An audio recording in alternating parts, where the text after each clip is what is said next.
우크라이나와 러시아의 전쟁이 장기화되는 양상을 보이고 있습니다. 그에 따라 각국에서 투항하는 포로들도 점점 쌓여만 가고 있는 상황인데요.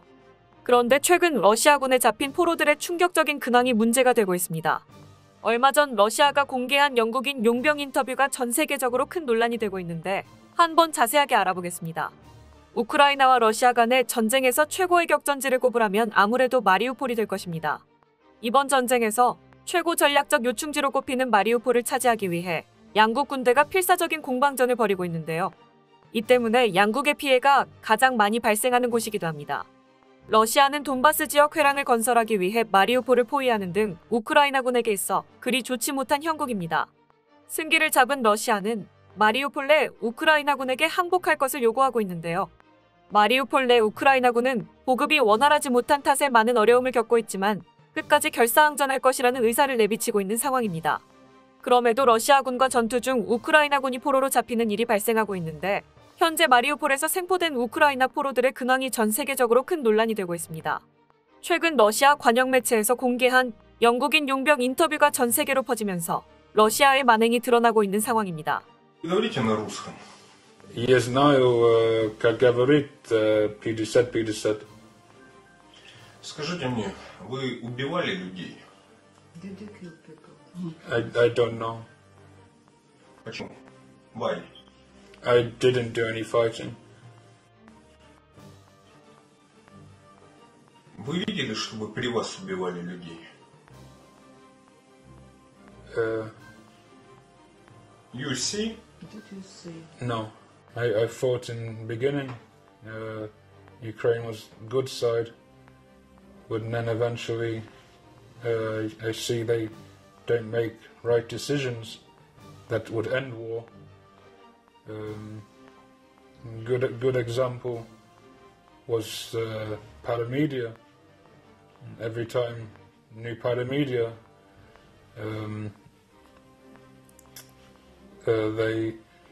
they didn't want to negotiate with steps that could help end the war, like peacefully. When President Putin signed new law to recognize Donbass and Luhansk as independent, Ukraine was given option to leave all of Donbass and Luhansk, and Zelensky said no. And after this, I see that Ukraine is not the good side because of it, because they started this war because they didn't want to leave.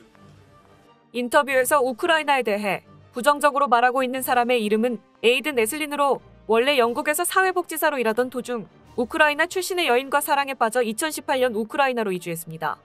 이후 이중 국적을 취득한 에이든 에슬린은 우크라이나 해병대에 자원 입대했고 이라크의 파병대 이슬람 극단주의 무장단체와의 전투에도 참여했던 베테랑이었는데요.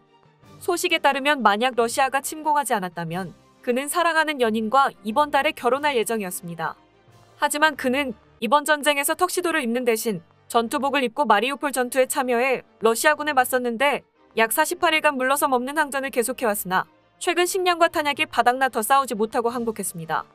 이후 그는 부대원 1000여 명과 함께 러시아군의 포로로 끌려간 것으로 전해졌는데 사람들은 러시아가 그를 선전용으로 이용하고 있다고 말하고 있습니다. 우선 영상에서 그는 눈이 심하게 부어있었고 이마에 큰 상처가 있었으며 인터뷰 내내 옆을 살피며 눈치를 보는 등 두려워하고 있었습니다. 러시아는 그에게 우크라이나에 대해 부정적으로 말하게 하려고 그에게 몹쓸 짓을 한 것으로 보이는데요. 러시아 신문과는 계속해서 유도 질문을 통해 우크라이나가 얼마나 잘못하고 있고 사기가 바닥나 있는지 그가 말하도록 시켰습니다. We pull back and we go to Mariupol. But on first day of operation, I told my commander I don't want to fight. I want to run away. At time I couldn't do it because of artillery and grad. And then he said once we get to Mariupol, I would be able to leave. And once we got to Mariupol, they said we were encircled, so there was no way to leave, and I ended up staying on battalion. 그의 말대로라면 전투원들은 싸우기 싫어했고 지휘관의 결정에 억지로 따를 수밖에 없었으며 결국 지휘관의 잘못된 판단에 의해 고립됐다고 말하고 있습니다. 하지만 그의 말이 진심으로 느껴지지는 않았습니다. 왜냐하면 그가 항복하기 전에 남긴 마지막 영상이 있었기 때문인데요. So we've surrendered. We've lasted about a month, 2 weeks in the city of Mariupol. We finally exhausted all our resources. Ran out of ammunition, food. The only thing we had left was water. But apart from that, we were just under constant heavy shelling, heavy artillery, heavy airstrikes. Yesterday was the heaviest. They hit us with everything they had. So, due to heavy casualties and the situation, we didn't really have any other choice other than to surrender. Hopefully this war finishes. Peace can come again. But you guys will see what will happen. Hopefully the Ukrainian Marines will be treated accordingly. Our commander negotiated with the Russian commander, and we're just waiting for the command now to lay down our arms and head towards the Russian soldiers. Hopefully you'll see something from me in the future.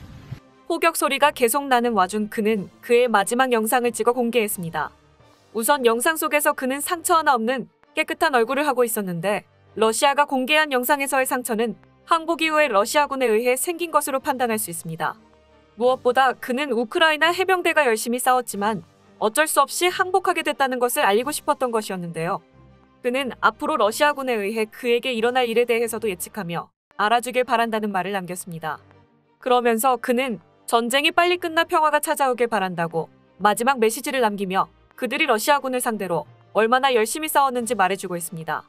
이에 대해 에슬린 가족의 애타는 요청은 그를 전쟁 포로로서 인도적으로 대우해주길 바라고 있습니다. 에슬린의 모친이랑 우드는 아들이 살아있어 천만다행이라면서도 푸틴 대통령이 제네바 협약을 준수해주기 바란다. 아들은 우크라이나의 군인으로 전쟁 포로로 대우해달라고 호소했습니다.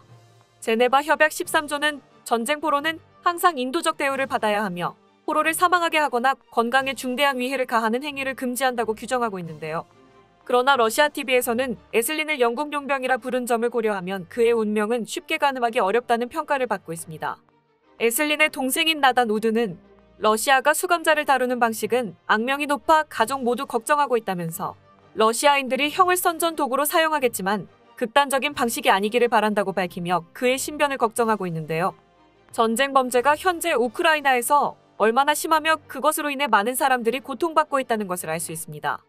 미국의 후보 대통령은 전쟁은 늙은이들이 일으키고 피는 젊은이들이 흘린다라는 말을 남겨 유명해졌습니다. 이 문구만큼 전쟁을 잘 설명한 말은 없는 것 같습니다. 전쟁에서 희생되고 있는 사람들은 누군가의 가족이며 이웃이고 누군가의 친구일 것입니다. 그만큼 전쟁은 상처만 남는 무의미한 정치 행위라는 것인데요. 미국 건국의 아버지인 벤자민 프랭클린은 좋은 전쟁과 나쁜 평화란 이 세상에 한 번도 있었던 적이 없다고 말했습니다. 아무리 좋은 명분을 가지고 있는 전쟁이라도 평화보다야 좋을 수는 없다는 것이죠. 특히 우크라이나 전쟁처럼 무의미한 전쟁은 더욱 그렇습니다. 문제는 푸틴이 러시아 수뇌부들의 아첨 섞인 전황보고로 이 전쟁을 이기고 있다고 생각하고 있는 것입니다. 현재 전쟁 이후 우크라이나를 재건하기 위해서는 670조 원이라는 어마어마한 금액이 필요하다는 충격적인 결과가 나왔는데요. 하지만 저렇게 천문학적인 돈을 들이더라도 희생된 사람들은 돌아오지 못한다는 것입니다. 또한 남은 유가족과 그들의 지인들도 평생 가슴에 그리움과 상처를 안고 살아야 한다는 현실이 매우 잔혹한데 이 아픔은 어떠한 것으로도 치유할 수 없습니다. 그렇기 때문에 피해가 더 커지기 전에 한시라도 빨리 전쟁이 종식돼 앞으로 있을 피해만이라도 줄여야 하는데요.